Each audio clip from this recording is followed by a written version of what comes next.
What do you remember about your time with Megadeth? You did Countdown to Extinction and Euthanasia, two huge albums for that band.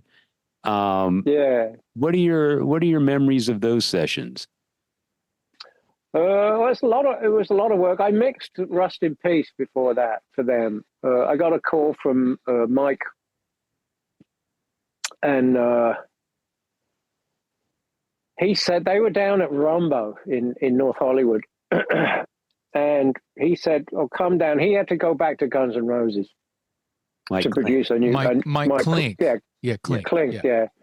Sorry, I didn't. No, yeah, that's all right. Klink. And he called me down, and so I walk into Rumbo, which I knew very well because I worked there quite a lot. And I walked in there in Studio A, where the billiard table is, and Dave's in there with Dave Ellefson, and Mike walks in. He goes, "Hey," he said, "Okay." He says, "I need you to mix this, but there's no points."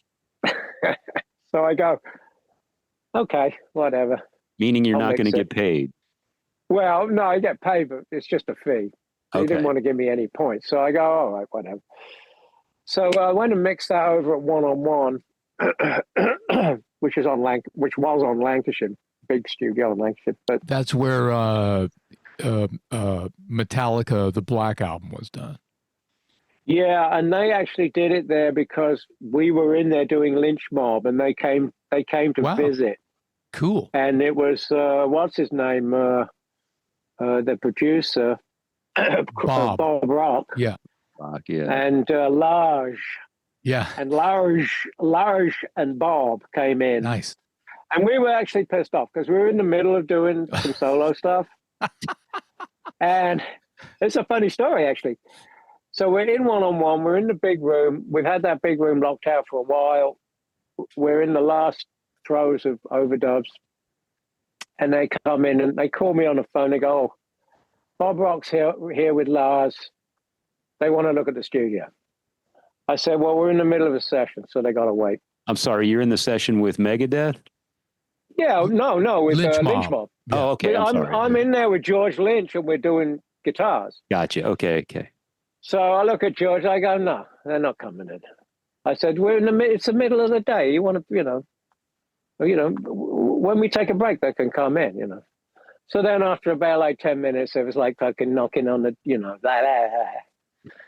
So I go, "All right, you fuckers." So I let them in. I was kind of pissed off because I did, it's like, no, I'm paying for the fucking time.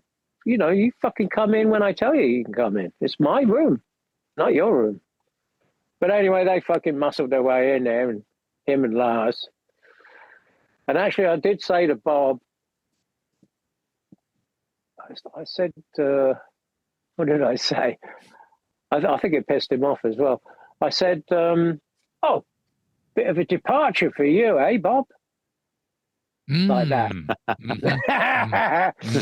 He gave me, all he did just gave me a dirty look, Well, because he... I had to fucking pay him back for interrupting me. We were in the middle of a session. He wouldn't have fucking let me in, would he? Right. Right. But going back to Megadeth, what do you remember about those sessions, and what was it like working with Mustaine? Obviously, somebody who's a very strong, opinionated, can be sometimes bullheaded. Yeah, it comes back to the same thing every time. You got to tell the truth. You just got to tell it like it is. And if they don't like it, tough shit. Yeah. I mean, you got to, so I get along with Dave okay because I don't bullshit, I just tell him what it is. I say, I remember we were doing Euthanasia and he goes, "Oh, I think we should put these crying babies on the front of the whole album." I said, "No, don't do it." He goes, "Okay." I'm like, "Well, what the fuck? You want people to turn it off before they even hear the music? What the fuck is wrong with you?" Well, what is on the cover of Euthanasia? Sorry. Well, it is like lots of babies. Yeah. Right. But that's what I thought. Max is talking so about. So it was an apropos. Well, it was an apropos thing. I just thought it was a bad idea. So probably in retrospect, maybe it would have been okay. So to be clear, you're talking about the album art and you're giving him the idea.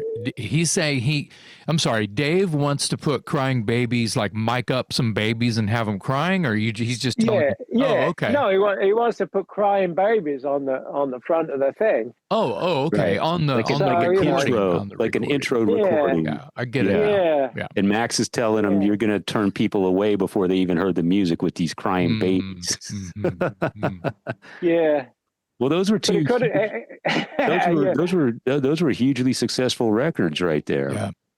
Yeah, well, I'll tell you what happened so when we did, okay, so we mixed Rust in Peace. Rust in Peace sold about 600,000 right off the bat. So it was their time.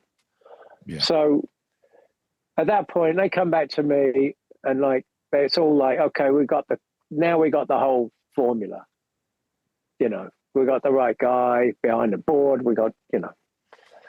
So Dave sends me a cassette with all the demos for Countdown, and I listened to them.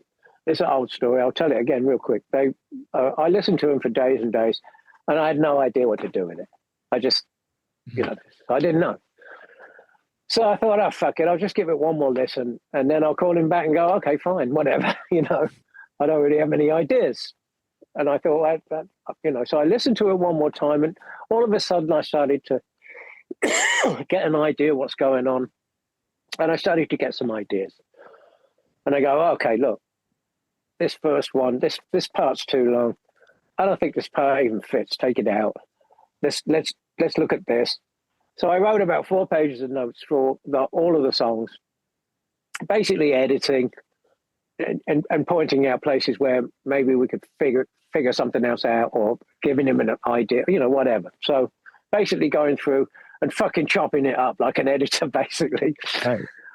So I sent him these 4 pages of notes, and I didn't hear anything for 3 or 4 days. And then my wife at the time called me. I was upstairs. She called me, said, oh, Dave Mustaine's on the phone. So I come downstairs. I get on the phone. He goes, okay. He said, I got all your notes. So there's this big long pause. And I'm like, he's gonna rip me a new fucking arsehole, I can tell, you know. Because I already knew Dave, you know, we were already kind of friends anyway. Yeah. So he says, yeah, I said, I agree with about 99% of them. So I was like, okay. Wow. He goes, okay, so, you know, so he said, so great, let's do it. And then we started talking about rehearsals. So what we did with Countdown, and what I've been doing up to this point, and Jason is witness to some of these techniques, is that having said that, you know, the first couple of times the band ever plays it properly is probably the best time they're ever going to play it.